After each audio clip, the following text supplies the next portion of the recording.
Welcome back. The South African Cultural Observatory released its latest landmark mapping report, revealing a sector that has evolved from a struggling recovery into a vital economic engine.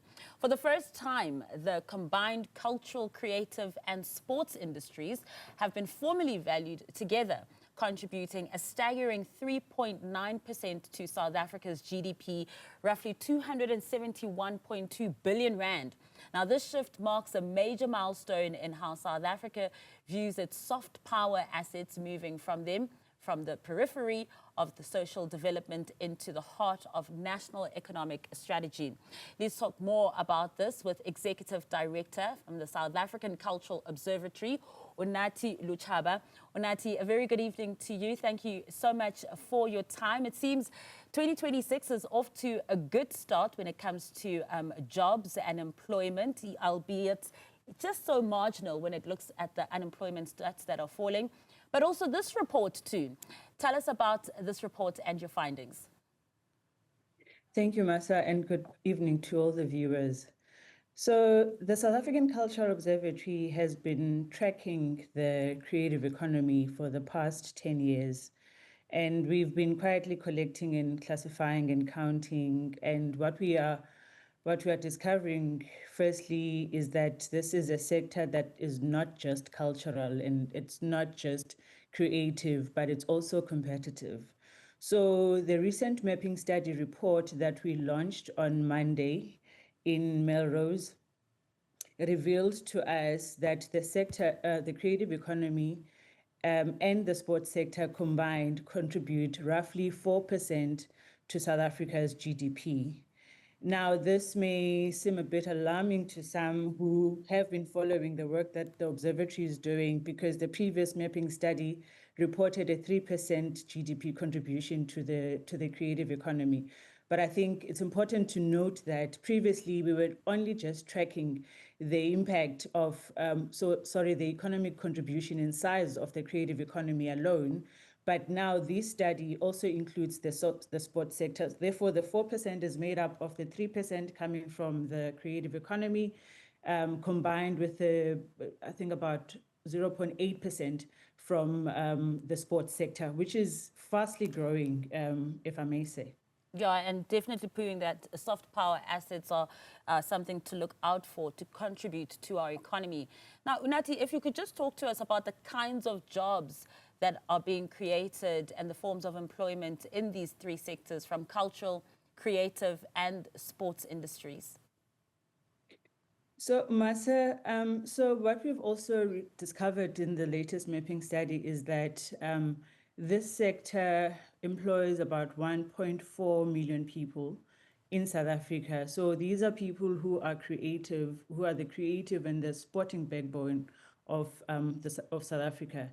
And what also this mapping study reveals to us is that the creative economy and sports economy is young.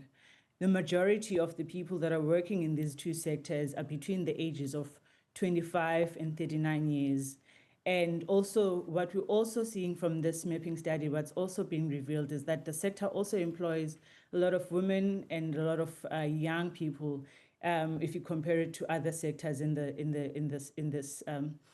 South Africa. So there's still a lot of progress that we are seeing that's coming on the transformation front. And where these jobs are coming from, they're coming predominantly from the audiovisual and interactive media, which is where your film industry falls under, your performance and celebration, your visual arts and crafts. I think it's fair to say, I think it's safe to say that looking at all the 6 cultural domains as prescribed by the UNESCO framework, we're actually seeing quite a number of people working in the sector, but mostly the young people.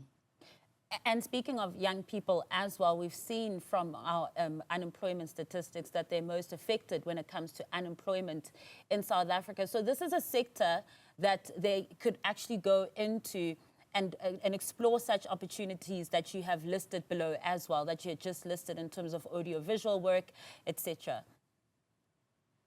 Yes, actually it is. And I mean, also with the emergence of AI and how technology is actually rewriting how the creative economy products and goods and services are produced and consumed, we are actually seeing this trend through young people, and interesting enough, also middle-aged people that are actually active in this space and that are creating jobs for themselves and for communities around them. Yeah, you also speak about, the inclusion of the sports data as well. And this is the first time that you're also doing this. And it shows quite a positive contribution. And what kind of contribution is that it's adding to the economy? And again, to the previous question as well, the kinds of jobs that people can look for in that industry too. So in terms of the sports outcomes or findings that we are getting in this research, not only are we getting the tangible findings in terms of the economic contribution in terms of GDP and employment, but also the intangible side of it. So as I mentioned earlier, when we previously did mapping study reports, they were only focused on the creative economy and not the sport. And I think from what we are actually seeing coming up from these studies is that the sports inclusion is actually quite crucial, because sport itself is culture in motion. And so when South Africa celebrates, for instance, a World Cup victory, this is not just a sporting moment, but it's a creative production that fuels a lot of things, including music, fashion, advertising, tourism, and national pride. So it's our culture. So yes, the contribution may seem a little, if you compare it, if you look at the actual number, 0.8%, but it actually is, it's actually growing faster compared to the creative economy. Now, Unathi, these numbers sound, my apologies, you may continue. No. I was just making a correction that at a faster rate, not that it's actually faster. Sorry. Oh, okay. Noted. Now, these numbers, Unathi, they sound fantastic, but we also know that the lived experience of many creatives may not reflect this.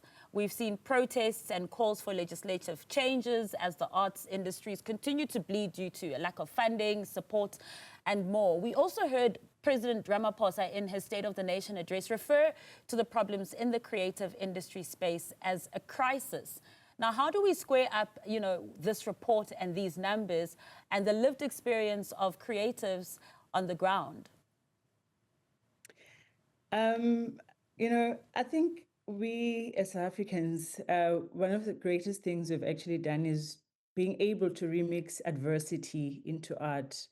And we've turned, and we continue to do that, turning rhythm into our resistance.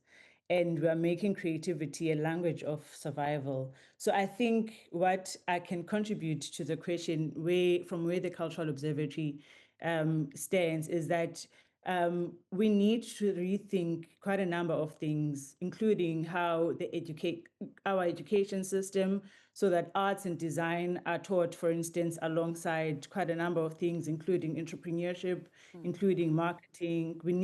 There's a conversation that actually needs to be had, but it also means that we also need to embed the creative economy and the sports sector in how we actually govern cultures, because the creative economy is no longer just an arts portfolio, but it's a national development strategy. It's a source of soft power, as you alluded to earlier on. It is a source of innovation and diplomacy, and therefore we need to actually use that to our advantage. And just finally, Unathi, do you think, such reports that are done by the Cultural Observatory, they're spanning over a decade, so quite significant and meaningful data, that these kinds of reports would also then lend themselves to legislative and policy changes in the industry? I think they do. Measurement of the sectors remains very important. But I think what also is equally important is the meaning. That also matters more. Because what these reports actually help us with is telling us where we've been. But I think from a legislative point of view and policy-making point of view, we need imagination now that will tell us where we're going. And I think the onus is now for decision makers, including policymakers, to take on the baton. Given that the data is there, it's giving us the status of both the creative economy and the sports sector, and it's actually making recommendations of how we can actually move the needle to a better place for these two sectors. And much potential in these sectors indeed. Unathi, thank you so much for your time. Really appreciate it. That is Executive Director at the South African Cultural Observatory, Unathi Lutshaba.